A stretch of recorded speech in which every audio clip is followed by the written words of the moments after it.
지난 시간에 공부한 내용 한번 떠올려 보겠습니다. 선생님이 그리는 거에 공통점을 찾아보세요. 토끼, 꽃, 버섯, 세균의 공통점. 네, 맞아요. 얘네들은 우리 주변에 살아있는 네 글자입니다. 햇빛물, 바람, 돌, 흙 이런 것들은 라고 공부했습니다. 자, 한번 맞춰볼까요? 네, 바로 생물 요소, 살아있는 것들. 살아있진 않지만 생물 요소가 살아가는데 꼭 필요한 비생물 요소. 생물 요소와 비생물 요소는 서로 상호작용을 하면서 살아간다고 했어요. 그리고 생물 요소와 비생물 요소를 모두 포함하는, 네, 맞아요. 바로 생태계라고 했습니다. 생태계 안에는 생물 요소와 비생물 요소가 있고 이 둘은 서로 영향을 준다고 했어요. 그리고 다양한 생태계 종류에 대해서도 공부를 했죠. 자, 그러면 오늘 생태계 요소 중에서 생물 요소를 조금 더 자세히 들여다볼 거예요. 다양한 생물 요소들을 선생님이 어떤 기준에 따라서 나눠볼 거예요. 3가지 종류가 있어요. 한번 어떤 기준인지 생각해 보세요.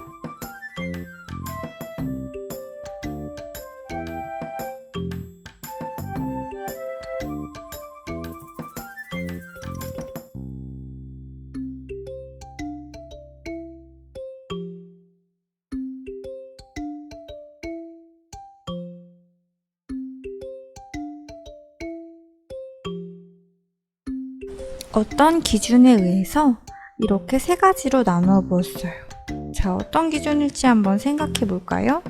배추, 그 다음에 과일, 꽃, 쌀, 벼, 콩 이런 것들. 얘네들은 우리가 먹는 것이고요. 우리가 먹는 것이고 식물들로 되어 있네요. 그쵸? 그리고 2번째.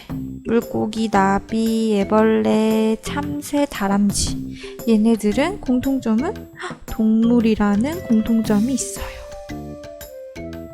얘는 버섯이랑 곰팡이예요. 자, 버섯, 곰팡이. 얘네들을 선생님이 이런 기준으로 한번 나눠보았어요. 바로 스스로 먹이를 만드는 생물, 그리고 다른 생물이 만든 양분을 이용하여 살아가는 생물, 이렇게 한번 나눠보았어요. 자, 여기서 보면 배추나 감, 그 다음에 꽃에 있는 꿀, 콩, 벼 이런 것들은 햇볕으로부터 스스로 양분을 만들 수 있어요. 이렇게 스스로 양분을 만들 수 있는 생물 요소를 생산자라고 합니다. 이 생산자는 스스로 양분을 만들 수 있어요. 햇볕으로부터 살아가는 데 필요한 양분을 스스로 만드는 생물이에요. 자, 그럼 여기 이 동물들은 어떻나요? 스스로 양분을 만들 수 있나요? 아니요, 그렇지 않아요. 바로 생산자가 만든 양분들, 다른 생물들을 먹이로 해서 살아가는 생물, 얘네들을 바로 소비자라고 합니다. 소비자는 스스로 양분을 만드는 게 아니라 다른 생물을 먹이로 하여 살아갑니다. 마지막으로 곰팡이와 버섯. 얘네들은 어떨까요? 곰팡이와 버섯은 스스로 양분을 만드는 것도 아니고, 그리고 다른 생물을 먹으면서 살아가지도 않아요. 얘네들을 우리는 분해자라고 합니다. 얘네들은 보통 죽은 생물이나 또는 이 생물들의 배출물들을 분해해서 양분을 얻게 됩니다. 이렇게 생물 요소를 양분을 얻는 방법에 따라서 세 가지로 나누어 봤어요. 자, 한번 정리해 볼게요. 생물 요소를 세 가지로 나눴고 그 기준은 양분을 얻는 방법이에요. 양분을 스스로 만들어낼 수 있으면 바로 생산자. 스스로 못 만들어요. 다른 생물로부터 얻어요. 다른 생물로부터 섭취해요. 소비자. 스스로 못 만들고 다른 생물이 죽고 나서 또는 배출물을 분해해서 양분을 얻어요. 얘는 분해를 해서 얻기 때문에 분해자예요. 먹거나 하는 게 아니고 분해하기 때문에. 소비자, 생산자, 분해자. 양분을 얻는 방법. 바로 기준이 되었어요. 분류의 기준. 이렇게 생물 요소를 세 가지로 나눠서 살펴봤어요. 그러면 지금부터 선생님이 보여주는 생물들이 소비자, 생산자, 분해자 중에 어떤 것들인지 한번 퀴즈로 맞춰볼게요. 다양한 생물 요소들이 보입니다. 느티나무, 그 다음 귤에 핀 곰팡이, 메뚜기부터 쭉 해서 뒤에 파리지옥과 산호까지. 자, 여러분들 생각에 이 각각의 생물 요소들이 생산자, 분해자, 소비자 중에 어떤 것들인지 지금 잠깐 영상을 멈추고 예상 한번 해보겠습니다. 보이는 나무는 큰 느티나무예요. 느티나무는 생산자, 소비자, 분해자 중에 무엇일까요? 네, 바로 생산자예요.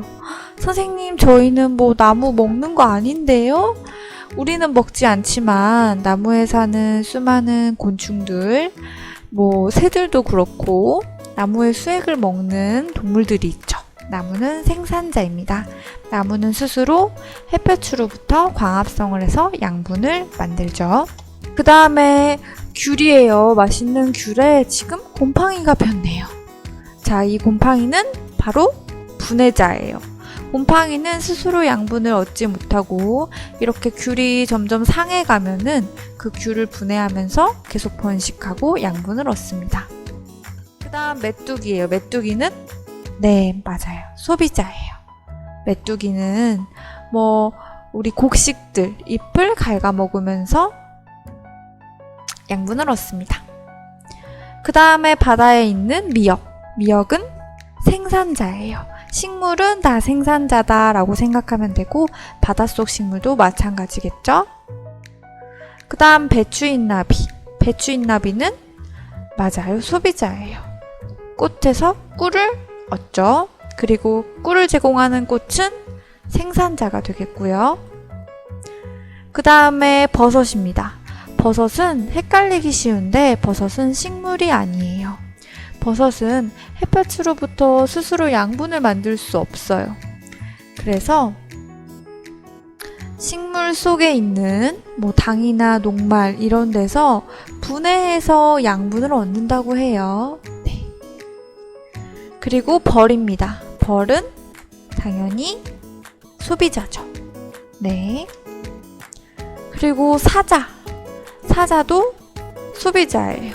사자는 뭐 식물을 먹진 않지만 다른 동물을 먹음으로써 양분을 얻습니다. 이렇게 다른 생물, 식물이든 동물이든 다른 생물로부터 먹이를 먹음으로써 양분을 얻는 걸 바로 소비자라고 하죠. 그 다음에 세균이에요. 세균은 스스로 양분을 얻지 못하고 세균은 죽은 생물이나 배출물을 분해해서 양분을 얻습니다. 시금치네요. 시금치는 생산자. 그 다음 코스모스 꽃도 생산자. 토끼. 토끼는 소비자겠죠? 토끼 앞에 있는 풀이랑 꽃들은 생산자. 맛있는 포도는 당연히 생산자. 그 다음에 얘는 곰팡이를 확대한 거예요. 주로 생물의 사체에서 발견되는 털 곰팡이라고 해요. 네, 생물의 사체에서 곰팡이가 생겨나고 분해하면서 양분을 만들죠. 자, 우리 여기 바구니에 들어있는 채소들은 생산자, 들고 계신 할머니는 소비자죠. 사람도 소비자. 그 다음에 이건 뭘까요? 파리지옥이에요. 파리지옥은 생산자일까요? 소비자일까요? 식충식물이라고 하는데, 식물은 식물이니까 생산자 같긴 한데 또 곤충을 잡아먹는 걸 보면 소비자 같기도 하고. 네, 정답은 바로 그때그때 다르다예요. 식충식물이 항상 이렇게 곤충을 잡아먹는 건 아니에요. 얘들이 양분을 충분히 얻을 수 있는 환경에서는 굳이 곤충을 잡아먹지 않아도 스스로 양분을 얻을 수 있어요. 생산자가 되겠죠. 그런데 어떤 특정한 환경에서는 양분을 스스로 만들 수 없다고 해요. 그럴 때는 식충식물 같은 경우에는 곤충을 통해서 양분을 얻는다고 해요. 이럴 때는 소비자가 되기도 하겠죠. 그 다음에 산호입니다. 산호는 바닷속에 사는 건데 동물일까요? 식물이요? 산호는 동물이죠. 자, 산호 같은 경우도 식충식물이랑 비슷하게 얘 스스로도 물론 양분을 만들 수 있어요. 하지만 바다에 있는 플랑크톤이나 이런 것들을 잡아먹으면서 또 양분을 얻는답니다. 그러니까 생산자이면서도 소비자가 되는 거죠. 퀴즈를 통해서 다양한 생물 요소들을 생산자, 분해자, 소비자로 분류해 보았습니다. 오늘 공부한 내용을 공책에 정리해 보세요.